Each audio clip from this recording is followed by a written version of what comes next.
Welcome back to my channel. This is Coin Nomad. 안녕하세요. 코인 노마드입니다. 코인게코의 마켓캡 여전히 2조 달러가 되고 있고 오늘 마이너스 4.5% 그리고 비트코인 42,937달러의 마이너스 4.3%가 되었습니다. 몇 가지 XRP 뉴스를 보기 전에 왜 비트코인이 떨어졌나 중국 뉴스와 지왕을 한번 보겠습니다.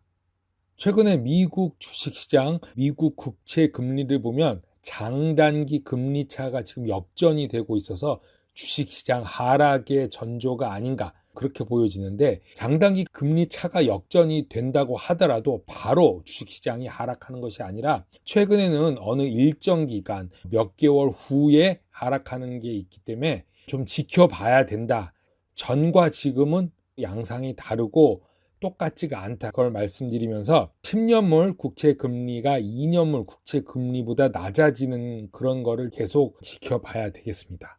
애플 주식이 2조 달러가 넘지요. 크립토 마켓, 코인 시장은 2조 달러가 되는데 그 중에 1조 달러가 비트코인이고 나머지 전체가 1조 달러이다. 다시 코인 마켓캡 보면은 비트코인은 1조 달러가 되지가 않습니다. 전체가 2조 달러는 맞지만 그 말은 비트코인 도미넌스가 계속해서 내려간다는 뜻이겠죠. 자, 오늘 일은 중국이 암호화폐를 불법으로 또 단속하겠다. 불법으로 규정하고 온갖 거래를 다 금지시켰습니다. 이렇게 떨어지는 것은 시장에 한 게 아니라 인위적인 것이 한 거다. 고래나 기관들이 인위적으로 이때에 맞춰서 그냥 떨어뜨린 것이다. 45,051불에 숏 공매도를 쳤습니다. 이게 3시간 만에 4823불까지 떨어진 뒤에 이만큼 반등했습니다. 125배 레버리지를 사용해서 선물 시장에서 숏을 쳤으면은 여기까지 1000%입니다. 그리고 또 반등을 했습니다. 롱 포지션 일로 가면은 이게 또 400% 정도 가겠죠. 보통 기관에서 10억을 넣었으면은 140억의 수익을 얻었다. 이거는 그냥 돈 먹고 돈 먹기다. 이래서 게리 겐슬러가 코인은 카지노라고 하는 것입니다. 비트코인 차트를 보겠습니다. 이때 숏을 쳐서 갔지만 41,000에서 42,000불은 우리가 생각하는 것보다 상당히 강한 지지대다. 자, 여기 보시면 알겠지만 21일 날 급속도로 하락했지만 다시 올라왔습니다. 그래서 지지를 받고 있다가 또 한 번 하락했지만 다시 올라왔지요. 이 선을 계속 타고 다니다가 계속 상승하다가 이때 45,000불에 다 던졌습니다. 여기에 멈춰선 다음에 다시 또 상승했죠. 이거는 인위적으로 떨어뜨리고 올린 거다.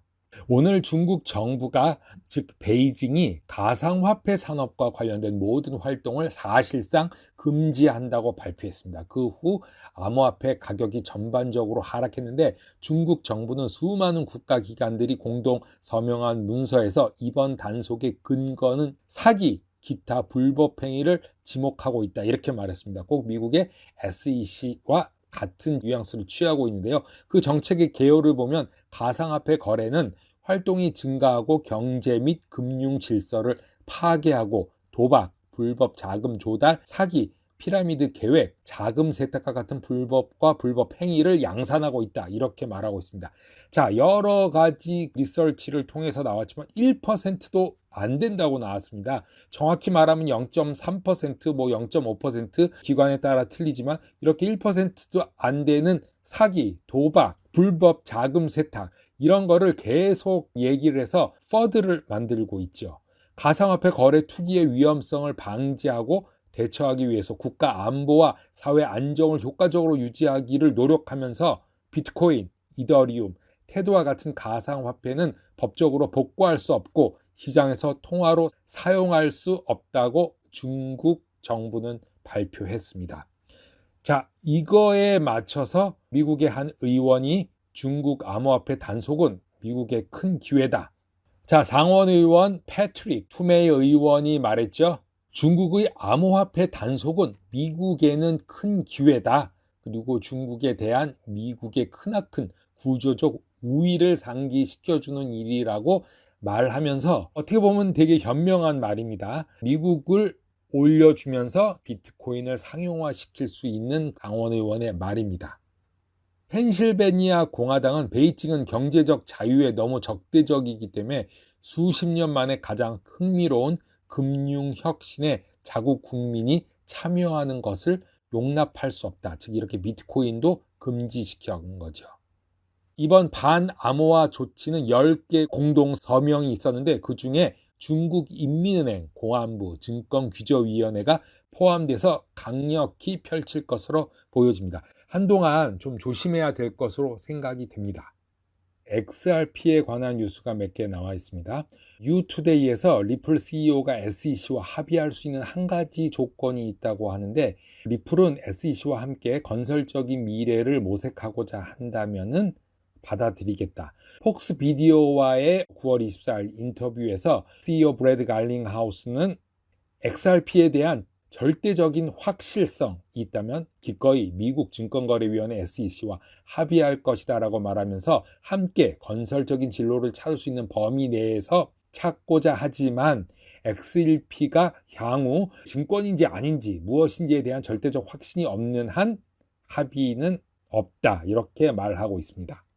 리플은 XRP가 앞으로 어떻게 쓰일 것인가는 시장에 맡기기로 결정했고 어떻게 XRP가 강력한 툴이 될 수 있는지에 대한 명확한 비전은 예전부터 있었다. XRP 커뮤니티에 대해서 XRP 존재의 이유는 이미 커뮤니티에서 놀라고 있고 XRP 레저가 석유와 금에 비유되며 회사 설립 이전부터 존재했던 분산형 오픈소스 기술이라고 강조하면서 SEC의 이더리움에 대한 애매한 진술과 규제의 명확성 부족 때문에 SEC가 XRP가 증권인 상태를 역추적했다는 주장도 지금까지 명확하지 않고 이해하지 못하겠다고 말하고 있습니다. 그리고 브래드 갈링하우스는 이 소송 자체가 2020년 12월 12일 스파크 토큰 에어드랍을 받고 열흘 후에 23일 제이 클레이턴이 사임을 하면서 소송을 시작했는데 그 소송 시기가 의심스럽다 이렇게 말하고 소송 시기가 의심스럽다는 질문을 많이 받고 있으며 타이밍이 안 좋다고 많이 들었다 이렇게 덧붙이고 있습니다. 최근에 리플의 자사 기술을 부탄 중앙은행 디지털 통화 시범 프로젝트에 공급할 것이라고 밝혔는데 부탄은 세계 최초 유일한 탄소 마이너스 국가이고 XRP 레저가 에너지가 효율적이기 때문에 블록체인 개발자와 협력 중이고 CBDC 솔루션 공용 XRP 레저도 지속적으로 진행할 것이라고 말하고 있습니다. 코인노마드 오늘은 여기까지 하고 어려운 시기에 다들 힘내시기 바랍니다. 감사합니다.